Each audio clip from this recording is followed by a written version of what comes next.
I need surgery, but I chose not to have it. They have to put a metal bar around here and screw it into my head and then bars down like this to hold my neck in place for a year. Okay. Oh, nothing major then. Just metal bars bolted to your head. No neck movement for an entire year. That's incredibly serious. I can't believe Kris forgot to mention that. And by the look on Jeymi's face, neither can she. This whole relationship is riddled with secrets, and I get the feeling this isn't even the worst of them. So let's rewind back to the start of this episode. When we join Kris and Jeymi the morning after the night before, they're both very relieved. Yesterday, I moved to Colombia to finally be with my soon-to-be wife, Jeymi, and it has been everything I imagined and more. And you can totally understand why both are so happy. Having never met before, it was still a huge unknown whether the connection they share virtually over video calls and text messages would be the same when they were together in each other's arms. Thankfully for both of them, that doesn't appear to be a problem. The sex is amazing and really nice. It's been amazing being together. Yes, and butterfly in my stomach. So what's the first thing that Kris wants to do on her first day in Colombia? See the sights? Get to know her new home? The bustling capital of Colombia? Well, not quite, as it turns out. You see, there's something a lot more pressing that she needs to take care of first. And I'm sure Jeymi will thank her for doing so. We're gonna have to go to a pharmacy. I have got to go get toothpaste. That's the face you make when you realise you're kissing someone who hasn't brushed their teeth in well over 24 hours. Nice. So why didn't you just use my toothpaste? Asks Jeymi. And this is where she starts to learn a little bit more about the lady she's about to marry. I'm allergic to mint, so I can't have any toothpaste that has mint in it. Okay, that's fair enough. It's not a big deal. It's not necessarily a secret, but it is the sort of thing you should probably know about your life partner, the person you're going to spend the rest of your days with. Definitely a few warning signs here that they don't know each other as well as they think they do. Jeymi's definitely not aware of all of Kris's ailments and medical conditions. But still, watching them get to know each other like this is kind of cute. Probably here, I will have to find kids' toothpaste.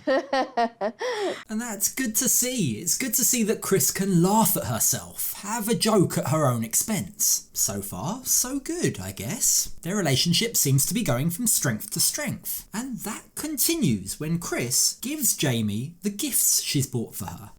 Oh, my wedding shoes! My wedding shoes.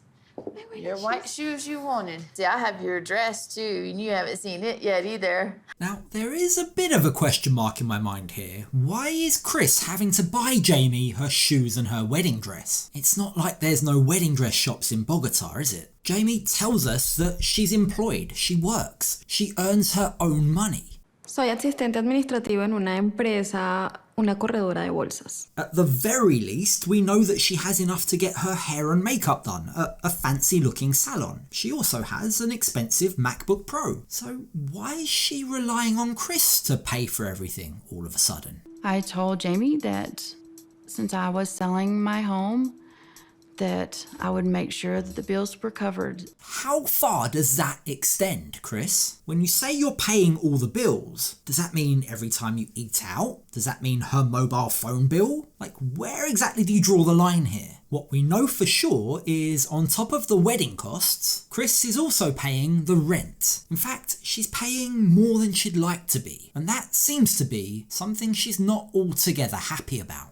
Este apartamento es un poquito más caro de lo que teníamos planificado.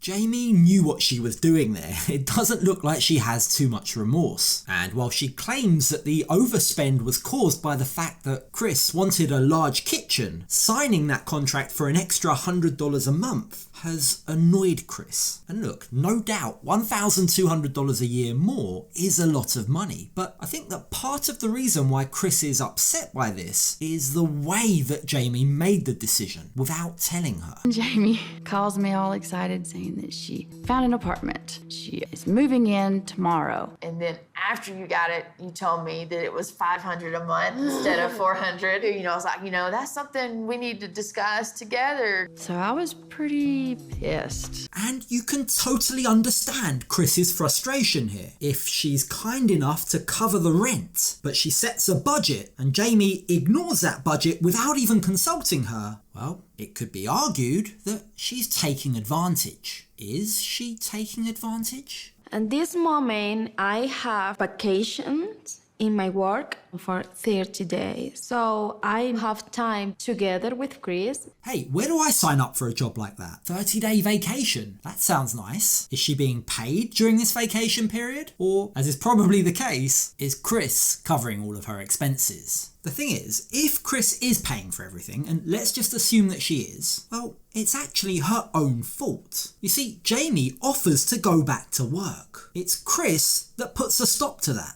It's okay. I come back to work. It's together. I don't have problem for this. We're going to be fine covering bills for a while. We can just use the money that I have. I'm sorry to say this, Kris, but if indeed you're being taken advantage of, well, you're offering it up willingly. I mean, between you and me, if someone said to you today, right now, they'll pay all your expenses and you can go on vacation for the next 30 days, are you going to turn that down? Because personally, I'm going to say exactly the same as Jeymi says. Okay. Thank you. Look at the contrasting emotions here. Jeymi's almost bemused. She's smiling. She looks like she's hit the jackpot. Kris, on the other hand, she seems kind of annoyed. And in fact, away from Jeymi, she reveals that extra $100 a month on rent might leave things a little bit tight. But I really hope, since Jeymi got an apartment that is more than what I budgeted for, that we can still make things work and it not be too tight. That's a curious response. I'm not sure if her concern is just about an extra $100 a month on rent, or whether we can read from that maybe other costs are also getting out of control. Either way, it's pretty clear that money isn't as free-flowing as she's given Jeymi the impression it is. Now, we join Kris and Jeymi later that day at the pharmacy as they go to try and buy Kris's mint-free toothpaste. Yes. Okay. I have little kid toothpaste. But here's where things take a bizarre turn, because whilst at the pharmacy, they ask for a serious medication. This is no laughing matter. The medication appears to be for pain relief. Kris reveals, I have a really bad neck and a bad back. I broke my neck in a car accident. And you're hurt right now? I've dealt with my neck for years. It just got worse from the plane here. Ah, okay. This catches Jeymi by surprise, because while she was aware that Kris was in pain, it doesn't seem like she knew about the severity of the pain. Kris has a chronic condition. I've been dealing with chronic neck pain for 21 years. I need surgery, but I chose not to have it. And from what Kris tells us, it sounds like surgery isn't an if, it's a when. At some point, it will be inevitable. When will that be? When will she finally choose to get the surgery done? Well, only when it gets so bad that she can't handle it anymore. Yeah, I refuse to have it until I absolutely cannot turn my head dealing with the pain. For most people, that's not a normal response. Unless, of course, the surgery is particularly dangerous or has long-lasting implications. And understandably, Jeymi wants to find out which it is. She's about to marry Kris in a few days' time, yet this is the first time she's learning about this. They have to put a metal bar around here and screw it into my head, and then bars down like this to hold my neck in place for a year. Okay. The fact that Kris has never mentioned this to Jeymi before is absolutely astonishing. In the same way that she asks of Jeymi to be honest, transparent, and communicate with her about money, surely she owes Jeymi exactly the same, particularly when her ailments, her conditions, are likely to have a direct impact on Jeymi's life, which, for surgery that serious, it undeniably would. This bombshell by Kris, delivered in the most casual of ways, seems to have given Jeymi real cause for concern. Creo que tengo muchas cosas que procesar. Aparte de eso está la narcolepsia, la alergia a la menta y nos acabamos de conocer. Now, the truth is, I think Kris is aware of how big this news really is, because in between her laughter, we see her glancing over nervously at Jeymi, trying to work out how she's taking this new information. But this news, this secret that's been kept from her, has definitely spooked Jeymi. I don't know what to think about this. So will this new information put off Jeymi, or will she prove that their love really is real in sickness and in health? Stay tuned, because we'll soon find out.